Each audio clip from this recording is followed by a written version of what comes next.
पहली मीटिंग में पहुंचे सर आप, फर्स्ट मीटिंग। कुछ दिन पहले तक जिन्हें कांग्रेस गाड़ी से उतार रही थी, आज उन्हीं पप्पू यादव को कांग्रेस बैठक में बुला रही है। जी हां, वायरल तस्वीर आपको याद है ना? बिहार बंद के दौरान राहुल गांधी की रथनुमा गाड़ी पर चढ़ने की कोशिश कर रहे पप्पू यादव को बड़े प्यार से धकिया दिया गया था कि गाड़ी पे मत चढ़िए। उस तस्वीर पर बवाल मचा, बहस हुई, मीम्स बने और कांग्रेस पर आरोप लगे कि जो आदमी कांग्रेस करता है, निर्दलीय सांसद होने के बावजूद राहुल गांधी जिंदाबाद के नारे लगाता है, उस आदमी को कांग्रेस जीरो वैल्यू देती है। लेकिन अब सियासी हवा पलटी है साहब। आज उसी पप्पू यादव को दिल्ली में कांग्रेस की बिहार स्ट्रेटेजी मीटिंग में बुलाया गया और पप्पू यादव उसमें शामिल हुए। इंडिया गठबंधन की किसी बैठक में अब तक पप्पू यादव को नहीं बुलाया गया था, लेकिन आज खास बुलावा आया है। फिर से दोहरा रहा हूं कि आज ये पहली दफा है जब दिल्ली में बिहार चुनाव को लेकर कांग्रेस की किसी बैठक में पप्पू यादव को शामिल कराया गया है। लोकसभा चुनाव के बाद कांग्रेस की जितनी बैठक हुई थी उसमें पप्पू यादव नहीं थे, उन्हें बुलाया तक नहीं गया था। उन्हें तब बुलाया गया जब कुछ दिन पहले ही गाड़ी से उतारने की घटना पर कांग्रेस पार्टी की किरकिरी हुई थी।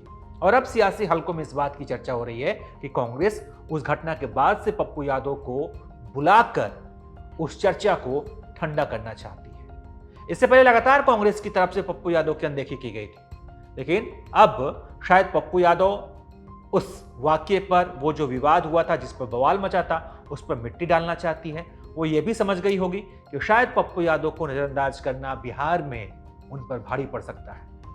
आपको बता दें कि लोकसभा चुनाव से पहले पप्पू यादव ने अपनी पार्टी, जन अधिकार पार्टी उनकी पार्टी का नाम था, जिसे जाप भी बोलते थे, उसका कांग्रेस में विलय कर दिया था। पप्पू यादव कांग्रेस से पूर्णिया सीट की डिमांड कर रहे थे कि भाई हमने आपको अपनी पार्टी दे दी है, आप हमें टिकट दे दिए पूर्णिया से, लेकिन कांग्रेस ने उन्हें पूर्णिया से टिकट तक नहीं दिया। इसके बावजूद पप्पू यादव वहां से निर्दलीय चुनाव लड़ते हैं और जीतते हैं। जीतने के बाद बतौर निर्दलीय सांसद पप्पू यादव को कभी भी कांग्रेस की बैठक में नहीं देखा गया, लेकिन अब यह पहली बार है जब कांग्रेस ने पप्पू यादव की सूध ली है और हो सकता है कि इससे कांग्रेस को आरजेडी की तरफ से नाराजगी का सामना भी करना पड़े, क्योंकि पप्पू यादव ने पूर्णिया में राजद उम्मीदवार बीमा भारती को हराकर वहां की सीट जीती थी।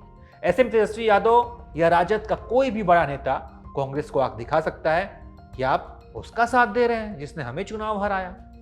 आपको बता दें कि बिहार के सियासी हलकों में इस बात की जानकारी सबको है और सभी दबी जुबान इस बात पे चर्चा भी करते हैं कि पप्पू यादव से राजद को, आरजेडी को कितनी दिक्कत है। राजद के दबाव के कारण ही कांग्रेस ने पप्पू यादव को पूर्णिया से टिकट नहीं दिया था। कुछ दिन पहले जब पप्पू यादव को राहुल गांधी की गाड़ी पर चढ़ने नहीं दिया गया, तो इसके पीछे भी लोगों ने तेजस्वी यादव को ही वजह माना। सियासी पंडितों का कहना था कि अगर मंच पर तेजस्वी यादव हैं तो कांग्रेस को मजबूरन पप्पू यादव और कन्हैया कुमार जैसे नेताओं को साइडलाइन करना ही पड़ता है। बिहार में अक्टूबर और नवंबर में विधानसभा के चुनाव होने हैं। कांग्रेस 55 सीटों पर बिहार में दावा ठोक रही है। अगर पप्पू यादव मजबूती से कांग्रेस का साथ देते हैं तो कांग्रेस को इस बार के चुनाव में बेहतर प्रदर्शन कांग्रेस कर सकती है। पप्पू यादव के साथ आने से कांग्रेस या इंडिया गठबंधन का उम्मीदवार मधेपुरा, पूर्णिया, अररिया और कटिहार जैसे जिलों में बेहतर परिणाम ला सकता है। और यह भी हो सकता है कि पप्पू यादव को साइडलाइन करने वाली कांग्रेस को इस बात का पता भी चल गया हो कि पप्पू यादव बिहार में क्या हैं।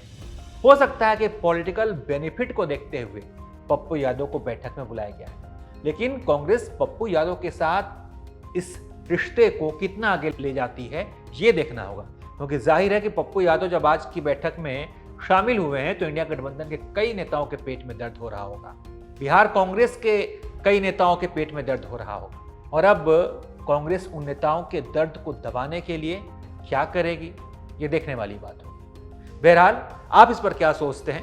पप्पू यादव को कांग्रेस की तरफ से बैठक बुलाने पर आपकी क्या राय है?